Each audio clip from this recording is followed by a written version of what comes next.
PA people don't think of it like we do. No, Huh? afraid not. They don't. Whatever, man. They don't work under those same guidelines.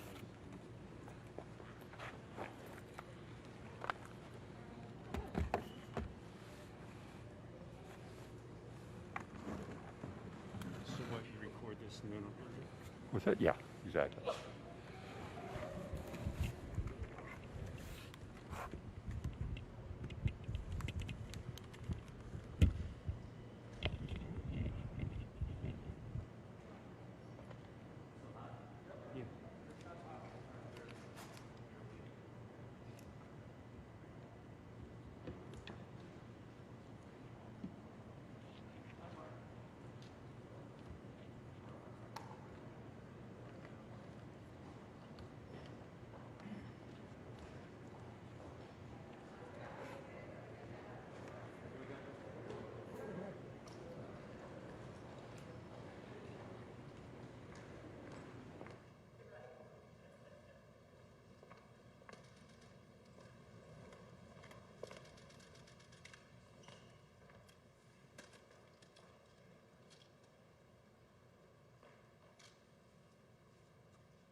Good evening, my fellow Americans. We don't have a final declaration of victory yet, but the numbers tell us it's clear, tell us a clear and convincing story. We're going to win this race. Just look at what has happened since yesterday. 24 hours, we were behind in Georgia, now we're ahead, and we're going to win that state. 24 hours ago, we were behind in Pennsylvania, and we are going to win Pennsylvania. And now we're ahead, but we're winning in Arizona, we're winning in Nevada, and in fact, our lead just doubled in Nevada. We're on track to over 300 electoral votes, electoral college votes. And look at the national numbers. We're going to win this race with a clear majority of the nation behind us. We've gotten over 74 million votes. Let me repeat that, 74 million votes. That's more than any presidential ticket has ever gotten in the history of the United States of America. And our vote total is still growing. We're beating Donald Trump by over 4 million votes. And that's a margin that's still growing as well. One of the things I'm especially proud of is how well we've done across America. And we're going to be the first Democrat to win in Arizona in 24 years. We're going to be the first Democrat to win Georgia in 28 years. And we've rebuilt the blue wall in the middle of the country that crumbled just 4 years ago. Pennsylvania, Michigan, Wisconsin, the heartland of this nation. I know watching these vote tallies on TV moves very slow, and as slow as it goes, it can be numbing. But never forget, the tallies aren't just numbers. They represent votes and voters, men and women who exercise their fundamental right to have their voice heard. And what's becoming clear each hour is that record number of Americans of all races, faiths, religions chose change over more of the same.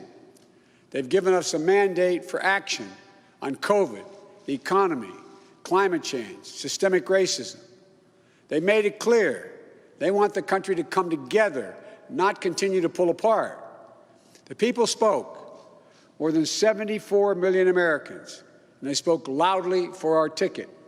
But while we're waiting for the final results, I want people to know we're not waiting to get the work done and start the process. Yesterday, Senator Harris and I held meetings with groups of experts on public health and the economic crisis this country is facing. The pandemic, as you also know, is getting more worrisome all across the country. Daily cases are skyrocketing, and it's now believed that we could see as many as 200,000 cases in a single day. The death toll is approaching 240,000 lives lost to this virus. That's 240,000 empty chairs, kitchen tables, and dining room tables all across America. We'll never be able to measure all that pain and the loss, the suffering that so many families have experienced. We know something about what it feels like to lose someone. And I want them to know they're not alone. Our hearts break with you. I want everyone to know on day one, we're going to put our plan to control this virus into action. We can't save any of the lives lost, any of those who have been lost, but we can save a lot of lives in the months ahead. Senator Harris and I also heard yesterday about how this recovery is slowing because of the failure to get the pandemic under control. More than 20 million people are on unemployment. Millions are worried about making rent and putting food on the table. Our economic plan will put a focus on a path to a strong recovery. Look, we both know tensions are high. They can be high after a tough election, one like we've had. But we need to remember, we have to remain calm, patient. Let the process work out as we count all the votes. You know, we're proving again what we've proved for 244 years in this country. Democracy works. Your vote will be counted. I don't care how hard people try to stop it. I will not let it happen. The people will be heard. Our journey is toward a more perfect union, and it keeps moving on. In America, we hold strong views. We have strong disagreements, and that's okay. Strong disagreements are inevitable in a democracy, and strong disagreements are healthy. They're a sign of a vigorous debate, of deeply held views. But we have to remember, the purpose of our politics isn't total, unrelenting, unending warfare. No, the purpose of our politics, the work of the nation, isn't to fan the flames of conflict, but to solve problems, to guarantee justice, to give everybody a fair shot, and to improve the lives of our people. We may be opponents, but we're not enemies. We're Americans. No matter who you voted for, I'm certain of one thing. The vast majority of almost 150 million Americans who voted, they want to get the vitriol out of our politics. We're certainly not going to agree on a lot of issues, but at least we can agree to be civil with one another. We have to put the anger and the demonization behind us. It's time for us to come together as a nation to heal. It's not going to be easy, but we have to try. My responsibility as president will be to represent the whole nation.